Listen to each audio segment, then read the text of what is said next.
Si je considère une fraction, par exemple la fraction 2 sur 5, eh bien, je peux considérer que finalement ce 2 sur 5, c'est la même idée que de dire 2 divisé par 5. Or, comment est-ce que j'effectue le calcul en division posée de 2 divisé par 5? Je me demande combien de fois y a-t-il 5 dans 2? Il n'y a pas. Donc, je rajoute et je commence ma division ainsi. Combien de fois y a-t-il 5 dans 20?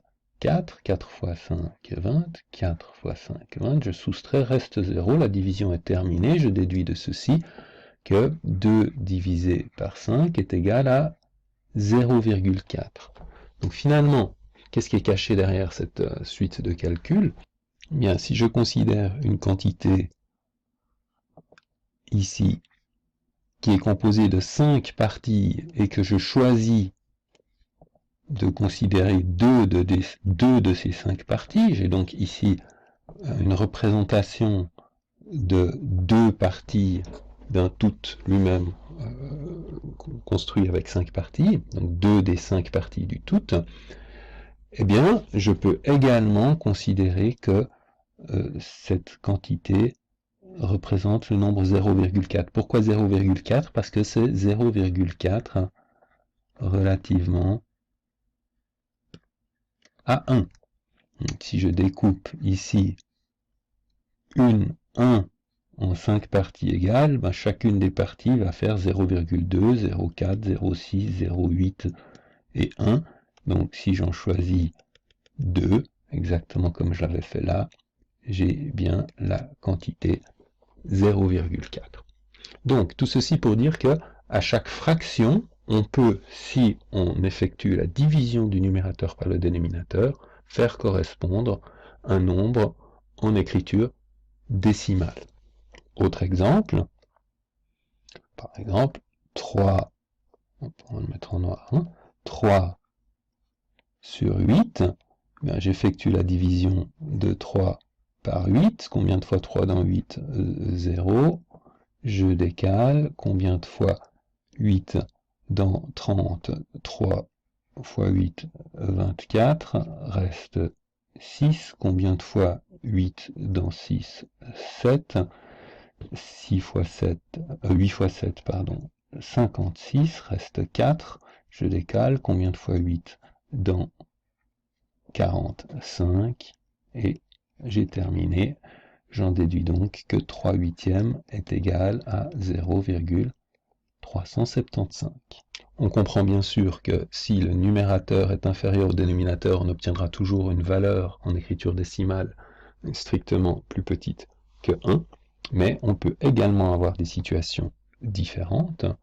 Par exemple, si je prends le nombre 17 divisé 17 quarts, et si j'effectue la division de 17 par 4, eh bien, combien de fois 4 dans 17? 4, 4 fois 4, 16, je soustrais 1, je décale, à partir de maintenant, combien de fois 4 dans 10? 2, je soustrais, reste 2, combien de fois 4 dans 25, je soustrais, reste 0, donc 17 quarts est égal à 4,25. Donc bien sûr, si le numérateur est plus grand que le dénominateur, j'obtiens un nombre dont l'écriture décimale est un nombre plus grand que 1.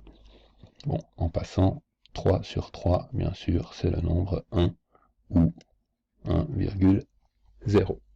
Donc jusqu'à présent, les exemples que j'ai vus ont montré que j'ai obtenu 2 cinquièmes qui correspond au nombre 0,4, 3 huitièmes correspond au nombre 0,375, 17 quarts correspond au nombre 4,25, 3 tiers correspond au nombre 1. Mais que se passe-t-il si je considère le nombre 11, ou la fraction plutôt 11 tiers, et que j'effectue la division de 11 par 3, combien de fois 3 dans 11? 3, 3 fois 3, 9, reste 2, je décale, combien de fois 3 dans 20? 3 fois 6, 18, reste 2, combien de fois 3 dans 20? 6, 18, reste 2, ben, on voit bien qu'ici on est en train de tourner en rond, c'est-à-dire qu'on va obtenir une suite infinie de nombres 6, ça ne va jamais s'arrêter. on déduit de ceci que 11 tiers s'écrit en écriture décimale comme le nombre 3,6666, etc., qui ne s'arrête jamais. Il y a une notation mathématique pour ceci qui est 6 avec une barre au-dessus du 6 et qui se lit 3,6 périodique. La période, c'est ce morceau de décimale qui se répète à l'infini. On peut aussi avoir des résultats un peu plus étonnants. Par exemple, si je regarde la fraction 37 sur 330, bon, un peu compliqué, mais si j'effectue la division de 337 par 330, eh bien, qu'est-ce que j'obtiens? Combien de fois 330 dans 37? Aucune. Donc, je décale. Combien de fois 330 dans 370? Bien, une fois. 330 dans 370, je soustrais, il reste 40. Je décale. Combien de fois 330 dans 400? Eh bien, une fois. Je décale. Je soustrais 430 moins 400 moins 330, 70. Je décale encore une fois. Combien de fois 330 dans 700? Eh bien, deux fois. 2 fois 330 fait 660. Je soustrais, il reste 40. Je décale et je me rends compte qu'ici, eh bien, je suis en train de retrouver la même chose. Ça veut dire que je vais de nouveau avoir un 330, 700, 660, 400, 330, 700, 660. Donc ça va se mettre à tourner ici en boucle de façon infinie. Et au niveau des décimales, qu'est-ce que je vais obtenir? Bah, c'est ce 330 qui était là, correspondait à ce nombre ici. Le 660 a correspondu au 12. Donc quand je vais tourner ici infiniment, on peut encore regarder hein, si on veut, donc 330 va me faire de nouveau un 1, le 330, pardon, moins, ça fait 700 ici, le ici 660 va me faire un 2, je retombe sur 400, etc. Donc 1, 2, 1, 2, 1, 2 va se reproduire, se répéter à l'infini, c'est-à-dire que j'obtiens 37 sur 330, qui est égal à 0,1, et puis ensuite j'ai 1, 2, 1, 2, 1, 2, 1, 2, qui va se répéter à l'infini, ce qu'on va noter 1, et 1, 2, mais uniquement sur le 1, 2 ici, puisqu'il n'y a que lui qui se répète, c'est-à-dire que 307 sur 330 est égal à 0,1, et ensuite 12 périodiques. Et cette relation entre les fractions et l'écriture sous forme décimale peut s'avérer encore un peu plus étonnante. Je ne vais pas faire le détail du calcul, je vous laisse le faire en détail si ça vous amuse.